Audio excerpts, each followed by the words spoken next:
Why do good girls like bad guys? But like, really? So I know this is a very popular song, and I am a pretty literal person, so I decided that I kind of want to talk about the actual psychology from my research through Psychology Today, as well as PubWeb MED, which is a medical journal free worldwide. I highly suggest it. Almost every medical professional that I trust with my life uses this website to stay up to date in medical science and advancements and all the new studies. So, absolutely recommend that website. So, what exactly even is the dynamic with the question, why do good girls like bad guys? Well, the dynamic here, and I feel like it's almost a no-brainer looking at this question for me, because good and bad are opposites, right? Statistically speaking, people who are opposites and in relationships don't work, right? It's very rare for it to truly work out. And people say, like, polar opposites, like, oh, well, he likes this and then I like that, and he likes this and I like that, but all of their values are the same, right? A good person and a bad person values are not the same. You not liking fish and your partner liking fish is not an example of y'all being truly opposites. It's just that y'all have a different personality and different likes and dislikes. When it comes to two complete opposite individuals, we're talking about values. So, right off the bat, I feel like looking at this question, why do good girls like bad guys? For me, it just shows it's that opposite attraction, one, the curiosity there as well. And looking at psychology, we do know that these relationships are temporary relationships. And these relationships, according to Psychology Today, they actually label them as flings. So we know these are very short relationships overall. I mean, there's definitely people who have been in awful relationships with very bad people, and they stay in those relationships for a very long time. Especially when it comes to DV type relationships, it can take a person 7 times on average before they leave. So I can understand that as well. But specifically here, why do good girls go after intentionally bad guys? So I had to ask this question myself, which is a little bit ironic, because I had listened to the song for so long, and while actively dating as well. I think when I first found this song, I was officially like dating in high school. So I remember finally kind of thinking about it and being like, am I doing that? Am I purposely seeking out relationships with bad guys? Is this me? Am I the problem? Hello? Um, and I discovered that in a way I was. And just like how I do this, so do so many women as well, and girls. So, why? The answer is number one, comfort. This is pretty shocking, I think, for a lot of people. But yes, on a subconscious level, whenever you are around somebody that is knocking off traits with a person that maybe you are friends with or your family with, a person you really love and care about, once a person starts knocking off those traits that are similar to them, on a subconscious level, you start developing attraction towards them, whether it is platonic or non-platonic, like whatever it is, you're going to start liking this person. So for me, I know growing up, my primary parent gave me conditional love. And it took me a very, very long time to truly understand this. And honestly, like to actually say it out loud and talk about it, this is probably like the first time for me to actually sit there and say, I acknowledge that I was given conditional love. and that this conditional love affected me and I sought after conditional love as well on a subconscious level. So I'm not alone in this. This is a huge thing actually with a lot of women, where we, even down to our society and how we are raised as women in the Americas. So specifically the United States, because the Americas includes like all of North America, right? So the United States specifically, I know when it comes to women, a lot of women are discriminated against. I mean, just look at our statistics here. 1 in 4 girls in the US will be assaulted by the time they are in college or of college age. And for men, it is 1 in 6, which is still pretty high, but we do see more with women. We also do see more with girls at a younger age experiencing these things than men. Higher rates of DV, higher rates of being targeted, especially in pregnancy. You're more likely to die by homicide as a woman pregnant than not, which is horrifying. And the fact that most of the perpetrators are the fathers of the children.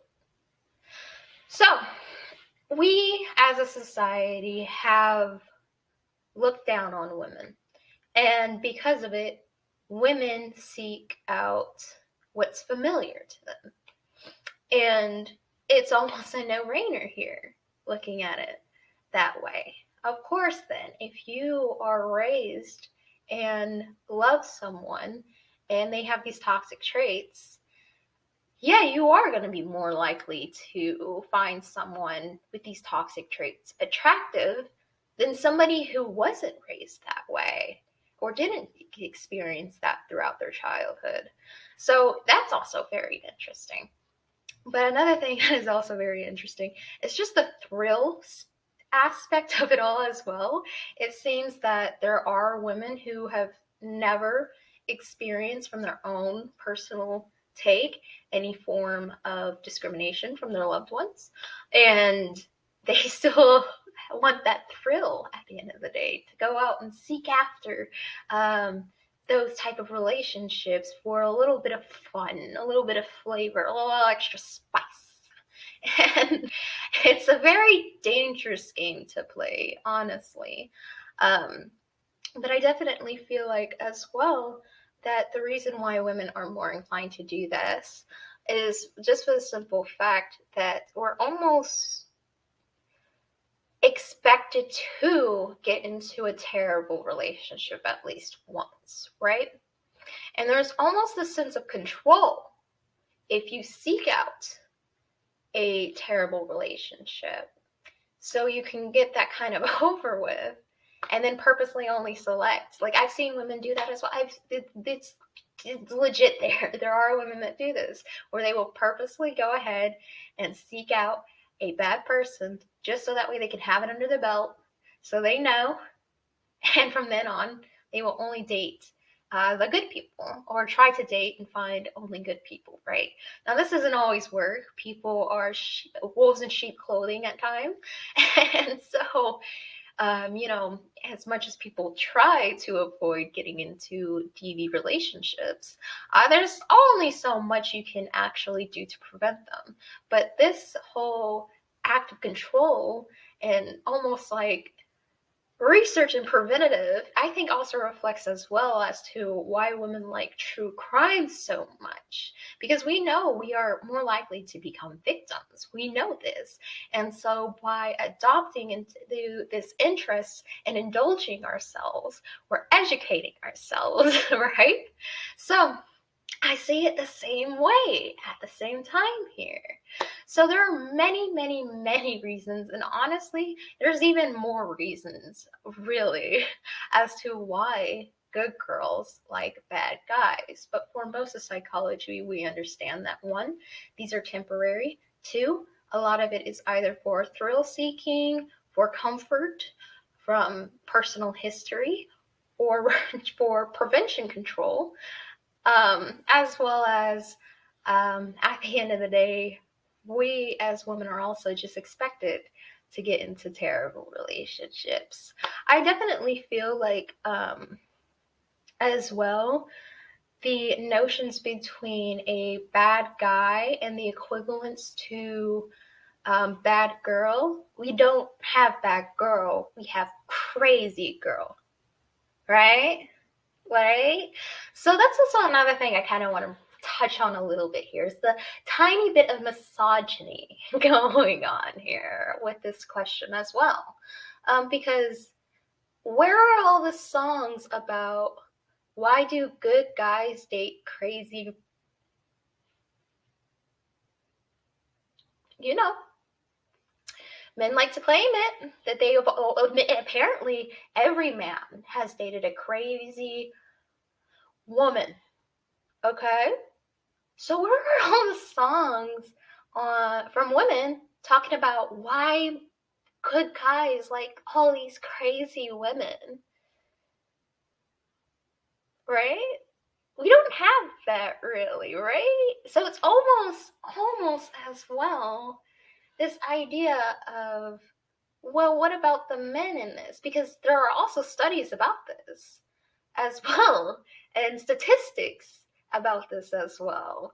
And funny enough, the whole crazy girl thing, yeah, that's exaggerated. That's exaggerated, which is interesting, right? Because we know that when it comes to crimes men commit against women go unreported, versus we actually have studies that show that when women are labeled as crazy, a lot of the times it's actually an exaggeration. And in fact, as a woman, you are more likely to be falsely accused of being crazy than a man is to be falsely accused of assault. I'm just saying that is that makes me kind of mad thinking about that way. So, in one hand, uh, in reality, there are still girls that do go after bad guys, and that is true. So, I wouldn't say automatically the question is factually misogynistic, but I definitely question the people who ask it. Why are you asking this question? Are you asking this question because you have this history and you're looking into why you do this yourself? Are you asking this question because you have a family member that is struggling with repeated terrible relationships and you're trying to figure that out for them? Or are you just a jealous man who keeps liking girls that are getting in relationships that result in DV? And it's almost getting into that victim blaming territory as well once we get into that aspect. Because then those men are essentially thinking that they're choosing DV relationships, right? When a lot of these times, once you're in a DV relationship, it's a hostile situation.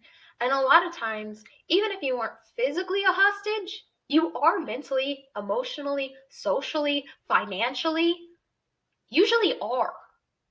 Like most DV relationships, specifically with women being the victims, don't even have money in their name a lot of the times.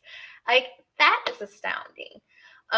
So I definitely look at the people who ask this question, like, why are you asking this question? And I hope that if you were asking this, Googling this, and came across my video, you understand and reflect a little bit as to why you are asking this question yourself. Because I think it is very important to reflect, and automatically, just because maybe you are angry and upset about how all of these girls that you're interested in end up getting into relationships with these guys, and these guys are bad guys, and you're like, why didn't you just get with me? And I don't think there's nothing inherently wrong with that on the surface level. There isn't anything wrong with that on the surface level. That is just a sense of, a little bit of jealousy there. There's nothing wrong with a little bit of jealousy. That's just one of our many emotions that we are allowed to navigate, we are allowed to have, and those are valid. But when we start stereotyping and looking women as a whole, and then insinuate that women are actively choosing DV relationships as a conscious decision, science doesn't actually back that up, as women are actively choosing themselves 100% consensual to just be with bad people, unless they truly are those women that are like, yep, I'm gonna go directly into this, I am purposely seeking this out.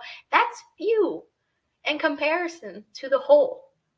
So it is okay to feel upset, and it is okay to question, and it is okay to also even go down and reflect on yourself, okay, am I presenting myself in a manner that is throwing people off, in a sense, that is deterring people away? How am I approaching these girls? How am I talking to these girls?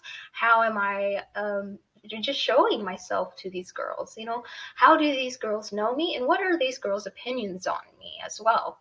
Now, this takes a lot of reflection. This isn't something that somebody's going to answer for you. I mean, it'd be nice if somebody could answer this for you, but the truth is you can't even trust what a person's going to say here when it comes to women in these type of relationships and stuff like that, because at the end of the day, we are going to lie. And I know automatically people are going to be like, lying's bad, women lie, women shouldn't lie, blah, blah, blah, blah. Women are put in positions where they have to lie. That is a fact. Women are in positions where if they don't give you an answer, you are going to harass them. So that is why women lie. Okay? So if a woman says, yeah, my phone number is this, and they just keep it, they walk away, you call it, there is like, ha, ha, ha. No, just stop. The reason why she did that is because she had an experience where she didn't give somebody a number when they asked for a number, and they probably tried to do something. Talking from experience. And not just my experience, but nearly every single woman I've ever met in my life, like almost every single woman, okay, who has been asked about their number, okay, which is pretty much every single adult woman, right, have been in a position where they didn't want to give their number out, and have been put in a position where they declined that number and got abuse back from not giving the number. So this is why women lie. This is why women will give out false information. This is also why if you ask a girl, well, like, why did you decide to be with this guy and not me? Well, they're probably not going to be honest 100%. There might be some honesty there. But unfortunately, they also have to protect themselves at the end of the day. Women do have this understanding of what men are capable of doing. We've heard it our entire lives. Men are stronger than us. Men are faster than us. Men are smarter than us. Men are this, that, and the other. That creates fear. That creates fear alone. Nothing else. Literally take away everything else. Just hearing that somebody is stronger than you, somebody is faster than you, somebody is smarter than you, they're better than you in every single way, you immediately feel inferior. Whether it's true or not, your emotional response, even if it's just a tiny little bit, is going to feel inferior. Even if you understand that that is a load of crap, not true, you are going to feel inferior. So, of course, women are going to lie, and of course, this is why it is important and not the duty of anybody else to give you answers, but for you to go seek out those answers and to reflect on your own mental health in your own life and to get the help that you need in order to navigate situations and to become a healthy, functional adult. So there's that. And same thing with the women that get into relationships with bad guys. At the end of the day, I will never victim blame. Absolutely not. But it is important that whenever you get into a situation, you reflect. And that's all you need to do there. You don't need to blame yourself. You don't need to be critical of yourself. You just need to reflect a little bit. Okay, this is what happened. Okay, I can see now that maybe these are some red flags. So from here on out, if I see something like this, I'm going to steer the other way. I'm going to try and avoid situations like this. And the truth of the matter is most women do this. Most women are actually pretty good at catching on to gaslighting. That's why women are more likely to accuse someone of gaslighting, and women are actually more often correct when it comes to accusations of gaslighting. Women, once they understand something is wrong, statistically tend to continue on and acknowledge and accept something is wrong and try to prevent. Okay? Statistically speaking, women in general tend to have a higher sense of justice than men, statistically speaking. So, looking at this question as a whole, why do good girls like bad guys at the end of the day, has so many different layers and so many different things that we could talk about. But at the end of the day, society is why. When you look at it, it boils it all down to what it is. It's society at the end of the day. Because truthfully, why would women even want to seek out a terrible relationship for thrill when they can just go to an amusement park? There are other healthy, safer ways. So, the answer here, I like to summarize as, it's society. If you disagree, feel free to let me know why you disagree below. If you do agree, please tell me why you agree below. And if you have anything else you'd like to add to the conversation, please do that as well. And thank you all for watching.